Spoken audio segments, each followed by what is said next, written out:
अस्सलाम वालेकुम क्लास कल मैंने आपको मुहावरे के मुतालिक बताया था। आज हम उसकी वर्कशीट करेंगे, वर्कशीट नंबर 1। उसके लिए आप अपनी किताब का सफ़ा नंबर 1 खोल लें। खोलिए आप सब ने, सवाल सुने आप सब। दर्ज सेल सवालात के जवाबात तहरीर करें। पहला सवाल गौर से सुनिएगा। मुहावरा कितने अल्फाज पर मुश्तमिल होता है? क्लास इसमें सवालिया चीज क्या है? शाबाश, आपने सही पहचाना। कितने अल्फाज। अब कौन इसका जवाब बताएगा? शाबाश, बिल्कुल सही बताया आपने। मुहावरा कम अज कम 2 या 2 से ज्यादा अल्फाज पर मुश्तमिल होता है। सवाल नंबर 2 पढ़ें आप। पढ़ लिया आप सबने? कौन बताएगा इसमें सवालिया चीज क्या है? सही पहचाना आपने। इसमें सवालिया चीज है कि सिन्फ। अब मैं सवाल पढ़ती हूं, सुनिएगा आप भी। मुहावरे का आखिरी लफ्ज क़वाइद की किस सिन्फ को जाहिर करता है? मसलन ये जो मुहावरे का आखिरी जो लफ्ज है वो इसम है, फेल है या हर्फ है? किसी को मालूम है? जी, शाबाश। इसका मतलब है आपको कल का लेक्चर सारा याद है। मुहावरे का आखिरी लफ्ज क़वाइद के सिन्फ फेल को जाहिर करता है। जो जो जवाबात लिखेंगे उनके आखिर में आपने खत्मा की अलामत लगानी है। सबको समझ आ गया? अब सवाल नंबर 3 पढ़ें आप सब। पढ़ लिया? अब मैं पढ़ती हूँ, गौर से सुनिएगा और देखिएगा इसमें सवालिया चीज क्या है। क्या मुहावरे को जुमले में इस्तेमाल करते हुए इसके सभी अल्फाज की तरतीब बदली जाती है? सुनिए आप सबने सवाल। इसमें सवालिया चीज क्या है कि क्या इसके सभी अल्फाज की तरतीब बदली जाती है? किसी को मालूम है? जी, सही बताया कि नहीं। इनकार कर रहे हैं आप? सही कहा। ये इनकारी जुमला है। जो इनकारी जुमला होता है उसके हम शुरू में नहीं लगाते हैं। आप जुमले के जवाब जब लिखेंगे तो उसके शुरू में लिखेंगे नहीं, फिर सख्ता की अलामत लगाएंगे आप। मुहावरे को जुमले में इस्तेमाल करते हुए उसके सभी अल्फाज की तरतीब नहीं बदली जाती है। अब यहां इस सवाल के जवाब में हमने फेल से पहले नहीं लगाना है, यानी कि तरतीब नहीं बदली जाती है। समझ आ गया आप सबको? अब सवाल नंबर 4 देखें। जुमले बनाते हुए मुहावरे के कौन से लफ्ज में तब्दीली की जा सकती है? सवालिया चीज क्या है इस सवाल में? कौन से लफ्ज? ठीक है, इसका जवाब किसी को आता है? जी, शाबाश, आपने सही बताया। जुमले बनाते हुए मुहावरे के आखिरी लफ्ज यानी फेल में तब्दीली की जा सकती है। आखिर में खत्मा की अलामत। सवाल नंबर 5। मुहावरे की अमूमी पहचान बताएं। याद है आपको कल मैंने क्या बताया था? इसका किस पर खत्म होना? शाबाश, ना पर खत्म होना। इसका जवाब कैसे लिखेंगे आप? लिखिएगा आप गौर से सुनने के बाद। मुहावरे की अमूमी पहचान ये है कि इसका आखिरी लफ्ज फेल ना पर मबनी होता है। समझ आ गया आप सबको? शाबाश। अब सवाल नंबर 6 पढ़ें। पढ़ लिया आप सबने? अब मैं पढ़ती हूं, गौर से सुनिएगा। अल्फाज या जुमला दोनों में से किस हिस्से से मुहावरे का दुरुस्त मफहूम वाज़े होता है?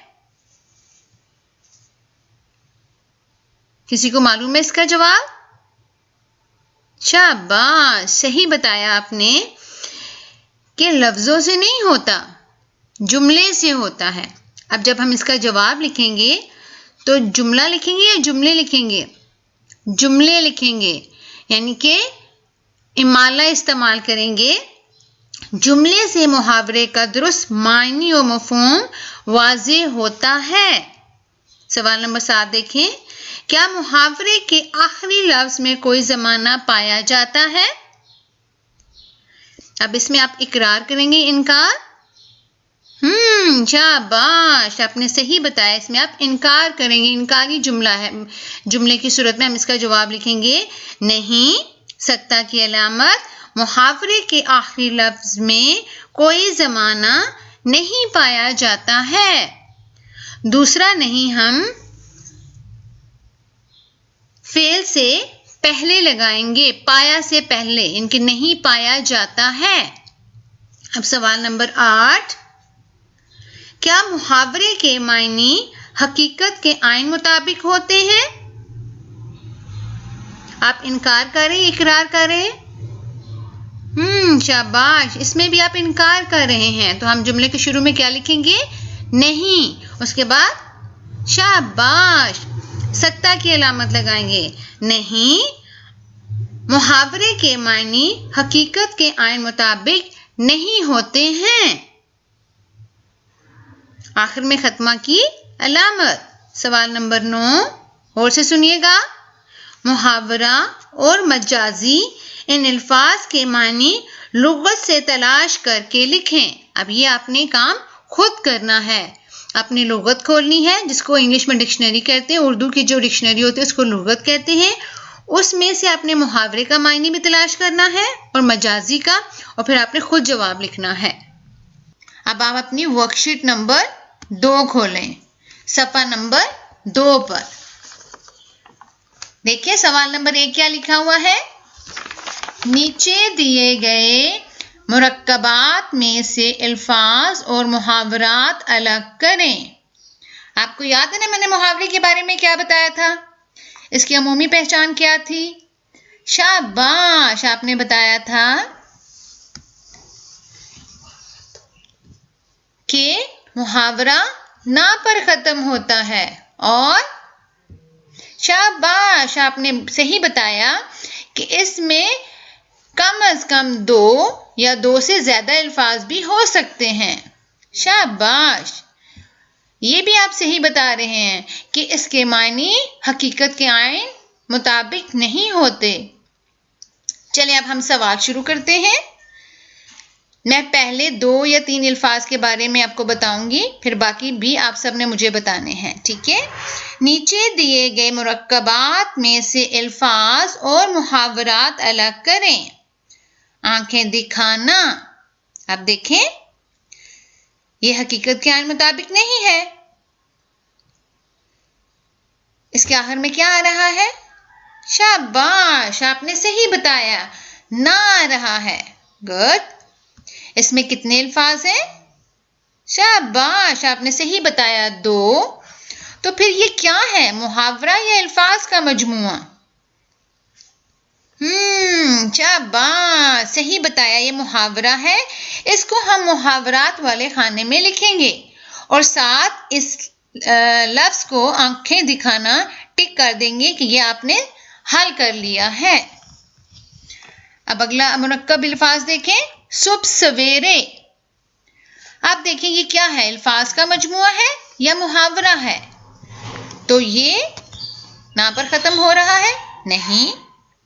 अब इसका मतलब पढ़ने से वाज़ेह हो रहा है, तो ये मुहावरा नहीं है। तो ये क्या है? अल्फाज का मजमुआ। इसको हम कहाँ लिखेंगे? अल्फाज वाले खाने में। अब अगले अल्फाज के मजमुए के बारे में मुझे कौन बताएगा? जी आप। शाबाश, आपने सही बताया कि आपे से बाहर होना मुहावरा है। इसको मुहावरे वाले खाने में लिख लें।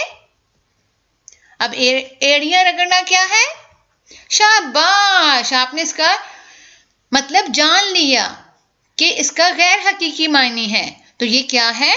मुहावरा। वेरी गुड, इसको मुहावरे वाले खाने में लिखेंगे। जामे शहादत, ये क्या है? शाबाश, आपने पहचान लिया कि ये लफ्जों का मजमुआ है, ये अल्फाज है। हम इसको अल्फाज वाले खाने में लिखेंगे। इसका मतलब इससे वाज़ेह हो रहा है कि अल्लाह की राह में शहीद हो जाना। अब अगला देखें, पाला पड़ना। ये क्या है? शाबाश, आपने सही बताया कि ये मुहावरा है। इसको मुहावरे वाले खाने में आपने लिख लिया। शाबाश, ये तो बहुत अच्छे बच्चे हैं, इन्होंने पहले से लिख लिया है। अब मैं आपको 2 मिनट देती हूं, जल्दी से आप मुहावरात को मुहावरात के खाने में लिखें, अल्फाज को अल्फाज के खाने में लिखें। मसलन ख्याली पुलाव, आंखों पर बिठाना, राल टपकना, माले गनीमत, हाथ पांव मारना, रोंगटे खड़े होना, इज्जत अफजाई, पर तोलना। सबने लिख लिया? मैं फिर याद करवा दूं, आपने अच्छी लिखाई में लिखना है और बनावट को एज इट इज जिस तरह ऊपर लिखा हुआ उसको देकर वैसे ही लिखना है और साफ लिखाई में काम करना है। कर लिया सबने? शाबाश। अब हम सवाल नंबर 2 करते हैं। सवाल नंबर 2 है, सवाल सुने। मुहावरात और उनके जुमले बगौर पढ़ें, समझें और हर एक के दुरुस्त मफहूम या मायने पर दायरा बनाएं। अब पहला मैं आपको करवाऊंगी, गौर से सुनिएगा, उसके बाद बाकी आप सबने खुद करने हैं। पहला मुहावरा है अपने पांव पर कुल्हाड़ी मारना। मैंने आपको पहले भी बताया था कि मुहावरे का दुरुस्त मायने कैसे मालूम होता है, उसके जुमला पढ़ने से। आप मुहावरा आपने पढ़ लिया जो मैंने अभी पढ़ाया था, शाबाश। अब इसका जुमला सुने और खुद भी पढ़ें। पढ़ाई पर तवज्जो ना देने वाले अपने पांव पर कुल्हाड़ी मारते हैं। किसको इसका मतलब समझ आया? शाबाश, आपने तो खुद जान लिया कि इसका मायने क्या है। जी बिल्कुल सही बताया, इसका मायने है अपना नुकसान खुद करना। आपने ये जो लफ्ज है अपना नुकसान खुद करना, इस पर क्या बनाना है? दायरा बनाना है। समझ आ गया आप सबको? आपने ऐसे दायरा बनाना है। इसके लिए आपको 3 मायने दिए हुए हैं, लेकिन जो दुरुस्त मायने कैसे पता चला? जुमला पढ़ने से।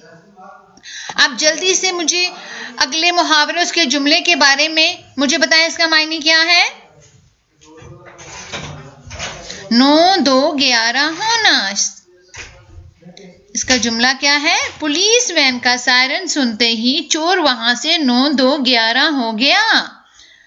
9 2 11 होना तो गिनती की आदाद है। जुमला सुन लिया आपने, मायने जान लिया कि इसका क्या मायने है। शाबाश, आपने सही बताया। 9 2 11 होना का मायने है भाग जाना। अब आप खुद सर्कल करेंगे, ठीक है? अब अगला मुहावरा पढ़ लिया आपने? बाग बाग होना, ठीक है? इसका मायने क्या होगा, क्या बताया आपने? शाबाश, आपने बता दिया। कैसे पता चला? जुमला पढ़ने से। शाबाश, सही कहा आपने। पुरफजा मकाम की सैर से हर किसी का दिल बाग बाग हो जाता है। इसका मतलब है खुश होना। शाबाश, इसके गिर्द सर्कल कर लें। अब मैं आपको 2 मिनट देती हूं, आप जल्दी से सारे मुहावरात पढ़ें, उसके जुमले पढ़ें और उसके मायने के गिर्द दायरा लगाएं। पढ़ लिया आप सबने? अब मैं सिर्फ मुहावरे पढ़ूंगी, आपने मुझे साथ साथ मायने बताने हैं। अगला मुहावरा आबाब होना। शाबाश, आपने इसका मायने सही बताया, शर्मिंदा होना। अगले मुहावरे का मतलब कौन बताएगा? जी आप। बिल्कुल सही, ईद का चांद होना, कभी कभी मिलना। कैसे जाना आपने? जी जुमला पढ़ने से। शाबाश। घी के चिराग जलाना। जी शाबाश, इसका मतलब क्या है? खुशी मनाना।